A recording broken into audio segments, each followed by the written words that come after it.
So, Lada, let's go to you and talk about the Libra eclipse and something specific that you wanted to pull out about it, which is the lunar mansions. So, what are the lunar mansions? Why does it matter? What does that mean? How do we work with it? So quickly, this set of eclipses starts with this lunar eclipse. And I always look what is causing the lunar eclipse. And in this case, it's the south node. And lunar eclipses are about completion. Full moons. Lunar eclipse is a full moon, just way more intense because they exactly align. And this full moon lunar eclipse is with the south node. So first of all, full moons are about something reaching its fullest potential. So this eclipse will allow us to reach a full potential, to see the full picture. And it doesn't usually bring something totally new to us, but it's something that we already has been our life. It's been growing for some time. And now this lunar eclipse makes it very important for us to decide where next do we want to take this in our life. It might be an event, depends if it activates what house this lunar eclipse activates in your horoscope, what planet. It might be a person in your life, it might be an event in your life. And this lunar eclipse, though, is with the south node. And south node, as you know, in mythology, the south and the north node are the dragon. And the south node is the dragon's tail, where you excrete and let go of. So this lunar eclipse is brilliant for releasing. First of all, it's something reaching its fullest potential, closing something, ending something, letting go of something. And that's why I think this ritual that Amanda was talking about, the burning, because we always do vision boards, what we want to create, but when your glass is full, you cannot manifest new. So those 15 days from the lunar eclipse now till the new moon solar eclipse, fantastic for releasing. And since it's in Libra, there might be some releasing of relationships. Who do you let in your immediate environment? And who do you share your space with? Or maybe some kind of ending in the way you approach relationships overall. Doesn't have to be a specific person that you release. But if you're Libra rising, sun or moon, Libra is yourself.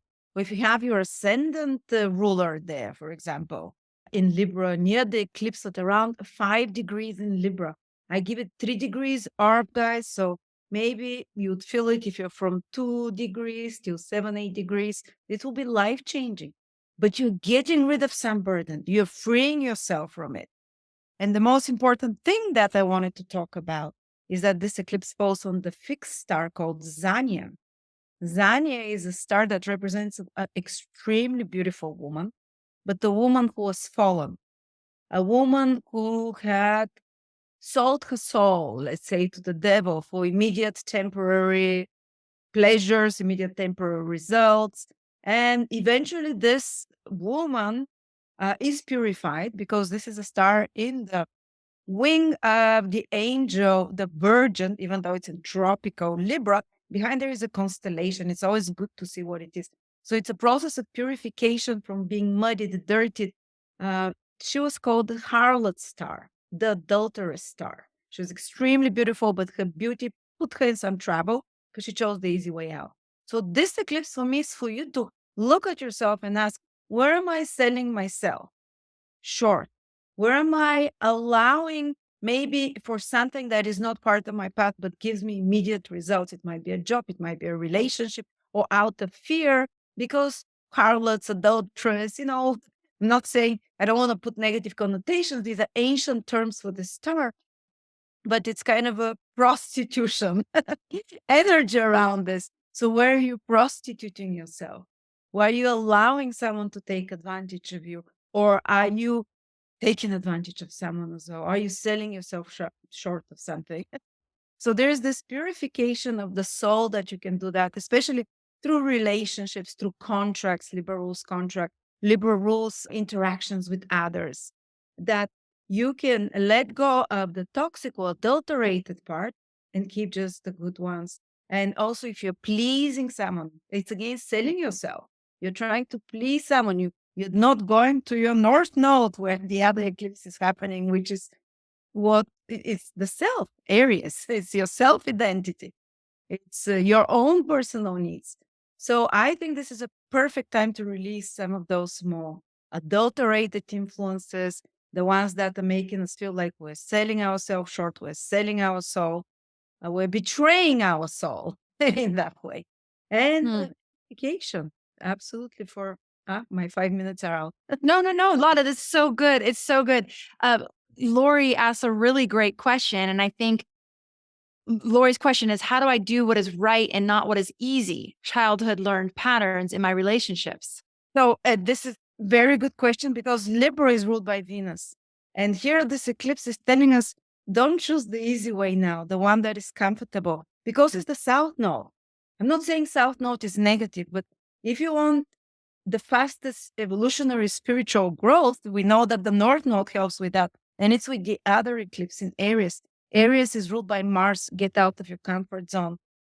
Libra is your comfort zone, where it's Venus like, where it's easy, where you're pleasing others, where you're used to, maybe not exactly used, but there is this energy of comfort. And this eclipse is more like release the comfort, go where it's risky, go where you haven't been before. Aries, go to be braver where you're scared to go. Basically, that's Aries, you know? Yeah. And Lori, one of the reasons why we included the workbook and the journal prompts and we're doing all these embodiment practices is because it's not easy. It's not always easy to let go of those patterns that are deeply ingrained. But what I have noticed is that when you A, have the intention to do that, B, ask for help in that process, and that can be help from the planets themselves, it can be help from guides, it can be help from friends in your life, whatever. And then when you actually intentionally engage with that desire to break free of a pattern that you've been in, you set yourself up for the realizations and the insights that you need in order to do that. And so if there's not one answer for everyone, oh, just do this, it's going to be your own answers, but making yourself available to that with your intention and your awareness is absolutely the first step, like 100%. So doing the composting board, maybe you could literally write on your composting board, I'm ready to release what the easy way, the easy path at the detriment of my soul. I mean, sometimes the easy path is great, but like it's only when you're compromising yourself that it's a problem, right? So these are the things that we're working with. This is why we're doing these embodiment practices so that we can actually like dig in and do the work and not just have a theoretical understanding of these eclipses and the energies. This eclipse is helping to let go of the easy path and go towards the path that, yeah, actually you have to be courageous there, and you'll get it with the next eclipse. The courage will flood in. Yeah. And they call the eclipse is the dragon. So sometimes I literally think with these energies, like we're like riding this dragon of energy and we are asking for its support in this process.